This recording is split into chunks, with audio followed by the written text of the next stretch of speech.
આ કરવું જોઈએ ને મારી પાસે તો શું કરવું, હું બીજું બધું સારું છે, મારી પાસે સ્થિતિ સારી છે, મને ભગવાને આપ્યું છે, તો હું શું કરું?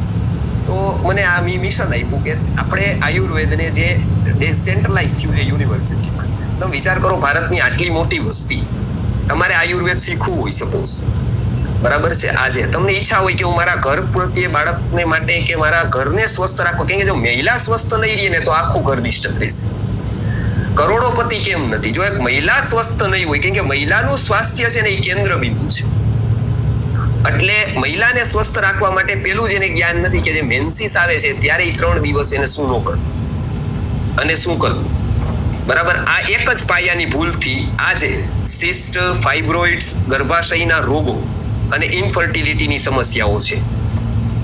આજે એવું નથી કે આજે કેમ આટલા આઈવીએફ સેન્ટર્સ વધી ગયા, તેના ઘણા બધા કારણોમાંથી મુખ્ય એક કારણ છે કે ગર્ભાશયના રોગ, મેન્સિસની અનિયમિતતા, એમાંથી થતા ફાઇબ્રોઇડ, સિસ્ટ ને આવા ઘણા બધા રોગો. હવે એના માટે અમે 3 દિવસનો કોલેજોમાં કાર્યક્રમ કરીએ છીએ, રજસ્વલા પરિચર્યા નામથી. ઇંગ્લિશ અને હિન્દી બેયમાં હોય છે, અને જ્યાં જ્યાં આવા સંગઠનો કામ કરે છે એમાં અમે આયુર્વેદ વેલ્યુએડ કરવાનો કાર્યક્રમ કરીએ, કેમ કે એ વર્ષોથી મળ્યું છે અને એ એક આસાનીથી સરળ ભાષામાં ઉદાહરણ સાથે કેમ સમજાવી શકાય, અને બેનો એ સમજી અને જે બી આ બીજી બધી શિબિરો કરતા હોય એમાં એ પોતાનું આરોગ્યનું ધ્યાન રાખી શકે અને આવા રોગોથી બચી શકે. તો એમના માટેનો એક રજસ્વલા પરિચર્યાનો કાર્યક્રમ સરસ છે. બેનોને કહું કે આપ એકવાર ઈ કરજો તો ખાસ એમાં તમારે આરોગ્યની રીતે કોકને સાચી સલાહ આપી શકશો તમે, તમારા ઘરે કઈ હોય, અને એને કારણે ઇનફર્ટિલિટીથી અમે ઘણા બધા કેસ બચાવ્યા છે.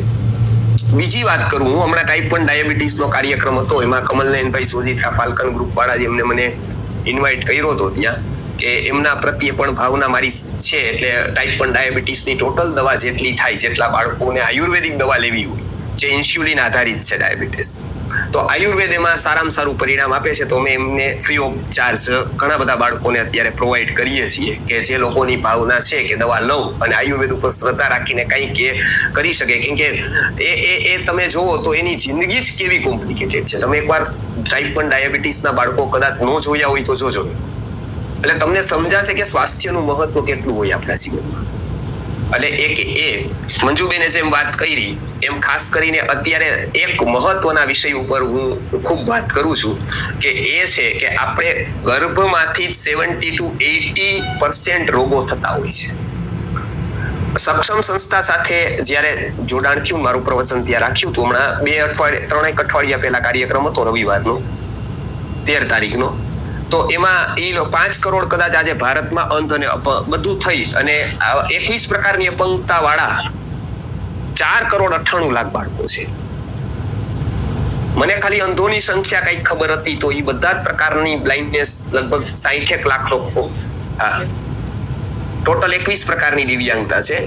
અને મેં જ્યારે હું રહેતો હતો, વારાણસીનો પ્રવાસ હતો, ત્યારે મને આશ્ચર્ય થયું કે અંધ અને અપંગ બાળકો શા માટે થાય છે. હું જ્યારે ધાર્મિક લોકોને પૂછું કે એ મને બોલાવે તો કે આ તો પૂર્વજન્મનું હોય ને, આ ભાગી એટલે ભોગવાયું. એમ કરીને એ લોકો ક્યાંક ને ક્યાંક સમસ્યા શોધવાની બદલે એની ઉપર, સમસ્યાનું સમાધાન શોધવાની બદલે સમસ્યાની ઉપર ડાક પીછોડો કરે કે હવે આનો કોઈ ઉપાય નથી. ત્યારે અમે એમને સમજાવીએ કે જો પેલા એવું હોય, માનો કે ભાઈ એવું હોય તો પૂર્વકર્મ તો આજથી હજારો વર્ષ પહેલા હતું, તો રામાયણ કાળ આપ જોશો તો અંધ માત્ર 2 જ વ્યક્તિ છે, શ્રવણના માતા પિતા. 2 જ વ્યક્તિ અંધ દેખાય છે આટલા મોટા સમાજમાં. મહાભારત કાળ જોશો તમે તો ધૃતરાષ્ટ્ર અને અંધતમસ ઋષિ, આ 2 જ લોકો અંધ દેખાય છે આટલા મોટા સમાજ. અને આજ કેમ 50 લાખ લોકો દેખાય છે? તો ત્યારે ઈશ્વરે કઈ નહોતું કર્યું ને આજે એને અભિશાપ આપી દીધો, કે એ અભિશાપનું પરિણામ છે કે આપણા અજ્ઞાનનું પરિણામ છે? તો એ અજ્ઞાનનું પરિણામ છે.